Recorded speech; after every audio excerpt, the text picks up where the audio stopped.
ಗುರು bank ಕ್ಯೂನಲ್ಲಿ ನಿಂತ್ಕೊಂಡ್ರು ನಿಮಗೆ ಸಾಲ ಸಿಗ್ಲಿಲ್ವಾ? ಇನ್ಸ್ಟೆಂಟ್ಗೆ ನೀವು ಬ್ಯಾಂಕಿಗೆ ಹೋಗದೆ ಮನೇಲೆ ಕೂತ್ಕೊಂಡು 10 ಲಕ್ಷ ರೂಪಾಯಿವರೆಗೂ ಸಾಲ ಪಡಿಬೋದು ಅಂದರೆ ನಂಬ್ತೀರಾ? ಹೌದು ಗುರುವೆ, ಯಾರು ಬೇಕಾದರೂ ಇನ್ಸ್ಟೆಂಟ್ಗೆ ಸಾಲಿಕೆ ಅನ್ನೋದಾದರೆ ಅಪ್ಲೈ ಮಾಡ್ಕೋಬೋದು. ಹಾಗಾದರೆ ಯಾವ ಅಪ್ಲಿಕೇಶನ್ನು ಹೇಗೆ ಇನ್ಸ್ಟಾಲ್ ಮಾಡಬೇಕು ಅಂತ ಸ್ಟೆಪ್ ಬೈ ಸ್ಟೆಪ್ ತಿಳಿಸ್ಕೊಡ್ತಾ ಹೋಗ್ತೀನಿ. ಅದಕ್ಕೂ ಮುನ್ನ ನೀವು ಇನ್ನೂ ನಮ್ಮ ಚಾನಲ್ನ ಸಬ್ಸ್ಕ್ರೈಬ್ ಮಾಡ್ಕೊಂಡಿಲ್ಲ ಅನ್ನೋದಾದರೆ ದಯವಿಟ್ಟು ನಮ್ಮ ಚಾನಲ್ನ ಸಬ್ಸ್ಕ್ರೈಬ್ ಮಾಡ್ಕೊಳ್ಳಿ. ಹಾಗೆ ಪಕ್ಕದಲ್ಲಿ ಕಾಣುವ ಬೆಲ್ ಐಕನ್ ಮೇಲೆ ಕ್ಲಿಕ್ ಮಾಡಿ, ಹಾಲ್ ಬಟನ್ ಮೇಲೆ ಪ್ರೆಸ್ ಮಾಡಿದ್ರೆ ನಾವು ವಿಡಿಯೋ ಹಾಕ್ದಾಗೆಲ್ಲ ನಿಮಗೆ ನೋಟಿಫಿಕೇಶನ್ ಅನ್ನೋದಾದರೆ ಸಿಗುತ್ತೆ. ಹಾಗೆ ತಪ್ಪದೆ ವಿಡಿಯೋಗೊಂದು ಲೈಕ್ ಅನ್ನೋದಾದರೆ ಮಾಡಿ, ವಿಡಿಯೋನ ಎಲ್ಲೂ ಮಿಸ್ ಮಾಡದೆ ಸ್ಕಿಪ್ ಮಾಡದೆ ಕೊನೆ ತನಕ ನೋಡಿ ಅಂತ ಹೇಳ್ತಾ ಈ ವಿಡಿಯೋನ ಸ್ಟಾರ್ಟ್ ಮಾಡ್ತಿದ್ದೀನಿ. ಬನ್ನಿ ಫ್ರೆಂಡ್ಸ್, ವಿಡಿಯೋನ ಸ್ಟಾರ್ಟ್ ಮಾಡೋಣ. ಫ್ರೆಂಡ್ಸ್, ಮೊದಲಿಗೆ ಅಪ್ಲಿಕೇಶನ್ ಓಪನ್ ಮಾಡಿದ್ರೆ ನಿಮಗೆ ಈ ಥರ ಇಂಟರ್ಫೇಸ್ ಅನ್ನೋದಾದರೆ ಕಾಣಿಸುತ್ತೆ. ಅಪ್ಲಿಕೇಶನ್ ಲಿಂಕ್ ಅನ್ನೋದಾದರೆ ನಾನು ಡಿಸ್ಕ್ರಿಪ್ಷನಲ್ಲಿ ಕೊಟ್ಟಿರ್ತೀನಿ, ಅದ್ರ ಮುಖಾಂತರ ಡೌನ್ಲೋಡ್ ಮಾಡ್ಕೋಬೋದು. ಇಲ್ಲಿ ನಿಮಗೆ ಪರ್ಸನಲ್ ಲೋನಾಗೆ 10 ನಿಮಿಷದಲ್ಲಿ 10 ಲಕ್ಷ ರೂಪಾಯಿವರೆಗೂ ಸಾಲ ಕೊಡ್ತೀವಿ ಅಂತ ಹೇಳ್ತಿದ್ದಾರೆ. ಇನ್ಸ್ಟೆಂಟಾಗೆ ಯಾರು ಬೇಕಾದರೂ ನಿಮ್ಮ ಮೊಬೈಲ್ ಫೋನ್ನ ಬಳಸ್ಕೊಂಡು ಆರಾಮಾಗಿ ಸಾಲಿಕೆ ಅನ್ನೋದಾದರೆ ಅಪ್ಲೈ ಮಾಡ್ಕೋಬೋದು. ಅಷ್ಟೇ ಅಲ್ಲ ಗುರು, ಕ್ರೆಡಿಟ್ ಕಾರ್ಡ್ ಸಮೇತ ಈ ಅಪ್ಲಿಕೇಶನಲ್ಲಿ ಅವೈಲಬಲ್ ಇದೆ ಅಂತಂತ ಹೇಳ್ತಿದ್ದಾರೆ. ಫ್ರೀಯಾಗಿ ಕ್ರೆಡಿಟ್ ಕಾರ್ಡ್ ಸಮೇತ ಅಪ್ಲೈ ಅನ್ನೋದಾದರೆ ಮಾಡ್ಕೋಬೋದು ಅಂತ ಹೇಳ್ತಿದ್ದಾರೆ. ಮತ್ತೆ ನಿಮ್ಮ ಹತ್ರ ಪ್ರಾಪರ್ಟಿ ಏನಾದರೂ ಇತ್ತು ಅಂತಂದರೆ ಅದ್ರ ಮುಖಾಂತರ 75 ಲಕ್ಷ ರೂಪಾಯಿವರೆಗೂ ಸಾಲ ಪಡ್ಕೋಬೋದು ಅಂತ ಹೇಳ್ತಿದ್ದಾರೆ. ಮತ್ತು ಹೋಮ್ ಲೋನು 7.75% ಕೊಡ್ತೀವಿ ಅಂತ ಹೇಳ್ತಿದ್ದಾರೆ. ಮತ್ತು ನೀವೇನಾದರೂ ಇನ್ವೆಸ್ಟ್ ಮಾಡ್ತಿದ್ದೀರಾ ಅನ್ನೋದಾದರೂ ಅದಕ್ಕೂ ನಿಮಗೆ ರಿಟರ್ನ್ ಸಿಗುತ್ತೆ ಅಂತ ಈ ಅಪ್ಲಿಕೇಶನಲ್ಲಿ ಹೇಳ್ತಿದ್ದಾರೆ. ಸೊ ಇಲ್ಲಿ ನೋಡ್ಕೋಬೋದು, ನಿಮಗೆ ಇನ್ಸ್ಟೆಂಟಾಗಿ ಈ ಅಪ್ಲಿಕೇಶನಲ್ಲಿ ಯಾವ ಥರ ಸಾಲಿಗೆ ಅಪ್ಲೈ ಮಾಡಬೇಕು ಅಂತ ಸ್ಟೆಪ್ ಬೈ ಸ್ಟೆಪ್ ತಿಳಿಸ್ಕೊಡ್ತಾ ಹೋಗ್ತೀನಿ. ಇಲ್ಲಿ ಪರ್ಸನಲ್ ಲೋನ್ ಅಂತ ಒಂದು ಆಪ್ಷನ್ ಕಾಣ್ತಿದೆಯಲ್ವಾ, ಇದ್ರ ಮೇಲೆ ಜಸ್ಟ್ ಟ್ಯಾಪ್ ಮಾಡ್ಕೋಬೇಕಾಗತ್ತೆ. ಟ್ಯಾಪ್ ಮಾಡ್ಕೊಂಡಿದ್ದೀರಾ ಅನ್ನೋದಾದರೆ ನಿಮ್ಮ ಪಾನ್ ಕಾರ್ಡಲ್ಲಿ ಏನು ಹೆಸರು ಇರುತ್ತೋ ಅದನ್ನು ನೀಟಾಗಿ ಎಂಟರ್ ಮಾಡ್ಕೋಬೇಕಾಗುತ್ತೆ. ಫಸ್ಟ್ ನೇಮಲ್ಲಿ ಏನು ಬರುತ್ತೋ ಅದನ್ನು ನೀಟಾಗಿ ಎಂಟರ್ ಮಾಡ್ಕೊಳ್ಳಿ. ಲಾಸ್ಟ್ ನೇಮಲ್ಲಿ ಏನು ಬರುತ್ತೆ ಅದನ್ನು ಇನ್ಷಿಯಲ್ ಏನಾದರೂ ಇದ್ದರೆ ಅದನ್ನು ಎಂಟರ್ ಮಾಡ್ಕೊಳ್ಳಿ. ನಿಮ್ಮ ಎಜುಕೇಷನ್ ಏನಾಗಿದೆ ಅನ್ನೋದನ್ನು ಸೆಲೆಕ್ಟ್ ಮಾಡ್ಕೋಬೇಕಾಗತ್ತೆ. ಪೋಸ್ಟ್ ಗ್ರ್ಯಾಜುಯೇಟಾ, ಪಿ ಜಿನ ಅಥವಾ ಗ್ರ್ಯಾಜುಯೇಷನ್ನ ಮತ್ತು ಹೈಸ್ಕೂಲ ಆರ್ ಬಿಲೋ ಅಂತಂತ ಹೇಳ್ಬಿಟ್ಟು ಒಂದು ಆಪ್ಷನ್ ಅನ್ನೋದಾದರೆ ಕಾಣುತ್ತೆ. 3 ಆಪ್ಷನ್ ಅನ್ನೋದಾದರೆ ಕಾಣುತ್ತೆ. ಅದರಲ್ಲಿ ನೀವು ಯಾವ್ದು ಬೇಕಿದ್ರೂ ಸೆಲೆಕ್ಟ್ ಅನ್ನೋದಾದರೆ ಮಾಡ್ಕೋಬೋದು.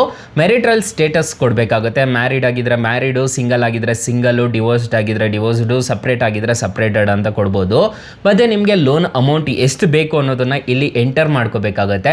ಎಂಟರ್ ಮಾಡ್ಕೊಂಡಿದ್ದೀರಾ ಅನ್ನೋದಾದರೆ ನೀವು ಒಂದು ಅಮೌಂಟ್ 1 ಲಕ್ಷ ಬೇಕು ಅಂತಂದರೆ 1 ಲಕ್ಷನ ಎಂಟರ್ ಮಾಡ್ಕೊಳ್ಳಿ. ಯುವರ್ ಎಂಪ್ಲಾಯಿ ಟೈಪ್ ಅಂತಂತ ಹೇಳ್ಬಿಟ್ಟು ಕಾಣಿಸ್ತಿದೆ, ನೋಡ್ಕೋಬೋದು. ಸ್ಯಾಲ್ರಿಡ್ ಆಗಿದ್ರು ಈ ಅಪ್ಲಿಕೇಶನಲ್ಲಿ ಸಾಲ ಕೊಡ್ತಾರೆ. ಸೆಲ್ಫ್ ಎಂಪ್ಲಾಯ್ಡ್ ಆಗಿದ್ರು ಈ ಅಪ್ಲಿಕೇಶನಲ್ಲಿ ಇನ್ಸ್ಟೆಂಟಾಗಿ ಲೋನ್ ಅನ್ನೋದಾದರೆ ಕೊಡ್ತಾರೆ. ಮತ್ತು ಮಂತ್ಲಿ ಇನ್ಕಮ್ ಎಷ್ಟು ಬರ್ತಿದೆ ಅನ್ನೋದನ್ನು ಸಬ್ಮಿಟ್ ಮಾಡ್ಕೋಬೇಕಾಗತ್ತೆ. ಇಷ್ಟು ಮಾಡಿ ಮತ್ತು ಗೆಟ್ ಆಫರ್ ಮೇಲೆ ಕ್ಲಿಕ್ ಮಾಡ್ಕೊಂಡಿದ್ದೀರಾ ಅನ್ನೋದಾದರೆ ಇನ್ಸ್ಟೆಂಟಾಗಿ ಈ ಅಪ್ಲಿಕೇಶನಲ್ಲಿ 10 ಲಕ್ಷ ರೂಪಾಯಿವರೆಗೂ ಸಾಲ ಅನ್ನೋದಾದರೆ ಕೊಡ್ತಾರೆ. ಯಾರು ಬೇಕಾದರೂ ಇನ್ಸ್ಟೆಂಟಾಗೆ ಸಾಲಿಕೆ ಅನ್ನೋದಾದರೆ ಅಪ್ಲೈ ಮಾಡ್ಕೋಬೋದು. ಅಪ್ಲಿಕೇಶನ್ ಲಿಂಕ್ ಅನ್ನೋದಾದರೆ ನಾನು ಡಿಸ್ಕ್ರಿಪ್ಷನಲ್ಲಿ ಕೊಟ್ಟಿರ್ತೀನಿ, ಅದ್ರ ಮುಖಾಂತರ ಡೌನ್ಲೋಡ್ ಅನ್ನೋದಾದರೆ ಮಾಡ್ಕೊಳ್ಳಿ. ಅಷ್ಟೇ ಅಲ್ಲ, ಕ್ರೆಡಿಟ್ ಕಾರ್ಡ್ಗೆ ಸಮೇತ ಈ ಅಪ್ಲಿಕೇಶನಲ್ಲಿ ಅಪ್ಲೈ ಮಾಡ್ಕೋಬೋದು. ಜಸ್ಟ್ ಕ್ರೆಡಿಟ್ ಕಾರ್ಡ್ ಅನ್ನೋದ್ರ ಮೇಲೆ ಜಸ್ಟ್ ಟ್ಯಾಪ್ ಮಾಡ್ಕೊಂಡಿದ್ದೀರಾ ಅನ್ನೋದಾದರೆ daily spends is equal to more rewards ಅಂತಂತ ಹೇಳ್ಬಿಟ್ಟು ನಿಮ್ಗೆ ಇಲ್ಲಿ ಕ್ರೆಡಿಟ್ ಕಾರ್ಡ್ಗೆ ಒಂದು ಟ್ಯಾಗ್ ಲೈನ್ ಅನ್ನೋದಾದರೆ ಕಾಣಿಸ್ತಿದೆ, ನೋಡ್ಕೋಬೋದು. Life time free credit cards ಅನ್ನೋದಾದರೆ ಕೊಡ್ತೀವಿ ಅಂತ ಹೇಳ್ತಿದ್ದಾರೆ. ಸೇವ್ ಅಪ್ ಟು 10% ಅಂತಂತ ಹೇಳ್ತಿದ್ದಾರೆ. ಮತ್ತು 10x ಬೋನಸ್ ರಿವಾರ್ಡ್ ಕೊಡ್ತೀವಿ ಅಂತ ಹೇಳ್ತಿದ್ದಾರೆ. 3 ಸ್ಟೆಪ್ಸ್ನ ಇಲ್ಲಿ ಫಿಲ್ ಮಾಡಿಕೊಂಡು ನೀವು ಆರಾಮಾಗಿ ಕ್ರೆಡಿಟ್ ಕಾರ್ಡ್ಗೆ ಸಮೇತ ಅಪ್ಲೈ ಮಾಡ್ಕೋಬೋದು. ಸೊ ಇಲ್ಲಿ ನಿಮಗೆ ಕಾಣಿಸ್ತಿದೆ, ನೋಡ್ಕೋಬೋದು. ನಿಮಗೆ ಯಾವ ಥರ ಸಪೋರ್ಟ್ ಸಿಗುತ್ತೆ, 24/7 ಸಪೋರ್ಟ್ ಅಸಿಸ್ಟೆಂಟ್ ಸಿಗುತ್ತೆ ಅಂತಂತ ಹೇಳ್ತಿದ್ದಾರೆ. Super quick approval and process ಅಂತಂತ ಹೇಳ್ತಿದ್ದಾರೆ. ಅಂದರೆ ಅಪ್ಲೈ ಮಾಡಿದವ್ರಿಗೆಲ್ಲ ಕೊಡ್ತೀವಿ ಅಂತಂತ ಹೇಳ್ತಿದ್ದಾರೆ. ಈ ಅಪ್ಲಿಕೇಶನ್ನ ಯೂಸ್ ಮಾಡಿಕೊಂಡು ಕ್ರೆಡಿಟ್ ಕಾರ್ಡ್ಗೆ ಸಮೇತ ಅಪ್ಲೈ ಮಾಡ್ಕೋಬೋದು. 2-in-1 ಅಪ್ಲಿಕೇಶನ್ ಅಂತಲೇ ಹೇಳ್ಬೋದು.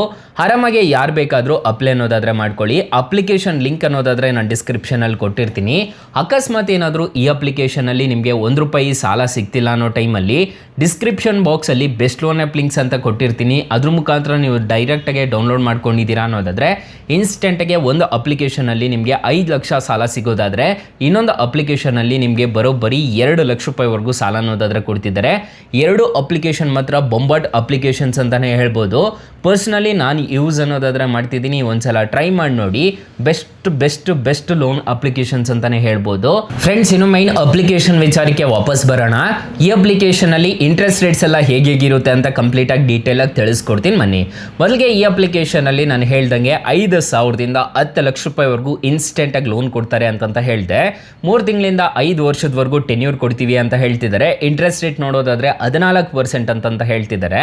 ಸೊ ಫಾರ್ ಎಕ್ಸಾಂಪಲ್ ಈ ಅಪ್ಲಿಕೇಶನಲ್ಲಿ ನೀವೇನಾದರೂ 50,000 ರೂಪಾಯಿ ನೀವು ಸಾಲ ತೊಗೊತಿದ್ದೀರಾ ಅಂದ್ಕೊಳ್ಳಿ, ಟೆನ್ಯೂರ್ 12 ತಿಂಗಳು ಹಾಕ್ಕೊಂಡಿದ್ದೀರಾ ಅನ್ನೋದಾದರೆ ಇಂಟ್ರೆಸ್ಟ್ ರೇಟು 20% ಅನ್ನೋದಾದರೆ ಇರುತ್ತೆ. ಅಂದರೆ ಜಾಸ್ತಿ ಅನ್ನೋದಾದರೆ ಆಯಿತು, ವರ್ಷಕ್ಕೆ 20% ಅನ್ನೋದಾದರೆ ಇರುತ್ತೆ. ಪ್ರೊಸೆಸಿಂಗ್ ಫೀಸ್ ನೋಡೋದಾದರೆ ನಿಮಗೆ 2.5% ಅನ್ನೋದಾದರೆ ಪ್ರೊಸೆಸಿಂಗ್ ಫೀಸ್ ಅನ್ನೋದಾದರೆ ಇರುತ್ತೆ. 1250 ರೂಪಾಯಿ ಬೀಳುತ್ತೆ ನಿಮಗೆ 50,000 ರೂಪಾಯಿ ನೀವು ಸಾಲ ತೊಗೊತಿದ್ದೀರಾ ಅನ್ನೋದಾದರೆ. 225 ರೂಪಾಯಿ GST ಅಂತಂತ ಹೇಳ್ಬಿಟ್ಟು ಪ್ರೊಸೆಸಿಂಗ್ ಫೀಸ್ಗೆ ಹ್ಯಾಡ್ ಅನ್ನೋದಾದರೆ ಮಾಡ್ತಾರೆ. ಮಂತ್ಲಿ EMI ನೋಡೋದಾದರೆ ಪ್ರತಿ ತಿಂಗಳು 4,632 ರೂಪಾಯಿ ಥರ ಕಟ್ಕೊಂಡು ಹೋಗ್ಬೇಕಾಗತ್ತೆ. ನೀವು ಟೋಟಲ್ ಪೇ ಮಾಡ್ಕೋಬೇಕಾಗಿರೋದು ಪ್ರಿನ್ಸಿಪಲ್ ಎಲ್ಲ ಸೇರಿಬಿಟ್ಟು 5,584 ರೂಪಾಯಿ ಅನ್ನೋದಾದರೆ ಇಂಟ್ರೆಸ್ಟ್ ರೇಟ್ ಅನ್ನೋದಾದರೆ ಇರುತ್ತೆ. ಅದ್ರ ಜೊತೆಗೆ ಪ್ರೊಸೆಸಿಂಗ್ ಫೀಸ್ ಎಲ್ಲ ಸೇರಿಬಿಟ್ಟು 6,834 ರೂಪಾಯಿ ಅನ್ನೋದಾದರೆ ನೀವು ಟೋಟಲ್ ಅನ್ನೋದಾದರೆ ಕಟ್ಕೋಬೇಕಾಗತ್ತೆ. 1,250 ರೂಪಾಯಿ ನಿಮಗೆ ಸಪ್ರೇಟ್ ಪ್ರೊಸೆಸಿಂಗ್ ಫೀಸ್ ಅಂತಲೇ ಬೀಳುತ್ತೆ, ನಾನು ಸ್ಟಾರ್ಟಿಂಗಲ್ಲೇ ಹೇಳಿದೆ. ಸೊ ಈ ಥರ ಇಂಟ್ರೆಸ್ಟ್ ರೇಟ್ಸ್ ಅನ್ನೋದಾದರೆ ಇರುತ್ತೆ. ಇದನ್ನೆಲ್ಲ ನೋಡಿಕೊಂಡು ನೀವು ಸಾಲಿಗೆ ಅನ್ನೋದಾದರೆ ಅಪ್ಲೈ ಮಾಡ್ಕೋಬೇಕಾಗತ್ತೆ. ಯಾವನೋ ಬಂದ ಹೇಳ್ದ ಅನ್ನೋ ಕಾರಣಕ್ಕೆ ನೀವು ಅಪ್ಲೈ ಮಾಡ್ಕೊಳ್ಳೋಕೆ ಹೋಗಬೇಡಿ. ಈ ಅಪ್ಲಿಕೇಶನು RBI ಮತ್ತು NBFC ಅಪ್ರೂವ್ಡ್ ಇದೆ, ಯಾವುದೇ ಥರದ ತೊಂದರೆ ಇರೋದಿಲ್ಲ. ಈ ಅಪ್ಲಿಕೇಶನಲ್ಲಿ ಸಾಲಿಗೆ ಅಪ್ಲೈ ಮಾಡ್ತಿದ್ದೀರಾ ಅನ್ನೋದಾದರೆ ಅಪ್ಲಿಕೇಶನ್ ಲಿಂಕ್ ಅನ್ನೋದಾದರೆ ನಾನು ಡಿಸ್ಕ್ರಿಪ್ಷನಲ್ಲಿ ಕೊಟ್ಟಿರ್ತೀನಿ. 4.8 ರೇಟಿಂಗ್ಸ್ ಅನ್ನೋದಾದರೆ ಇದೆ. 50 ಮಿಲಿಯನ್ ಪ್ಲಸ್ ಡೌನ್ಲೋಡ್ಸ್ ಅನ್ನೋದಾದರೆ ಅಪ್ಲಿಕೇಶನ್ ನಿಮಗೆ ಇದೆ. ಅಪ್ಲಿಕೇಶನ್ನು ನಿಮಗೆ ಪ್ಲೇಸ್ಟೋರಲ್ಲಿ ಅವೈಲಬಲ್ ಇದೆ. ಅಪ್ಲಿಕೇಶನ್ ನೇಮ್ ನೋಡೋದಾದರೆ ಮನಿ ವ್ಯೂ ಅಂತ ಅಪ್ಲಿಕೇಶನ್ ನೇಮು. ಅಪ್ಲಿಕೇಶನ್ಗೆ ರಿಜಿಸ್ಟರ್ ಆದರೆ ಸಾಕು, ಇನ್ಸ್ಟೆಂಟಾಗಿ ಯಾರು ಬೇಕಾದರೂ ಸಾಲಿಗೆ ಅನ್ನೋದಾದರೆ ಅಪ್ಲೈ ಮಾಡ್ಕೋಬೋದು ಗೈಸ್. ಸೊ ಗೈಸ್ ಇಷ್ಟು ಹೇಳ್ತಾ ಈ ವಿಡಿಯೋನ ಹೆಂಡ್ ಮಾಡ್ತಿದ್ದೀನಿ. ಈ ವಿಡಿಯೋ ಏನಾದರೂ ಇಷ್ಟ ಆಗಿದ್ರೆ ದಯವಿಟ್ಟು ಲೈಕ್ ಮಾಡಿ, ಶೇರ್ ಮಾಡಿ, ಸಬ್ಸ್ಕ್ರೈಬ್ ಮಾಡ್ಕೊಳ್ಳಿ. Thank you for watching. Bye. ಮುಂದಿನ ವಿಡಿಯೋದಲ್ಲಿ ಸಿಗೋಣ. ಜೈ ಹಿಂದ್.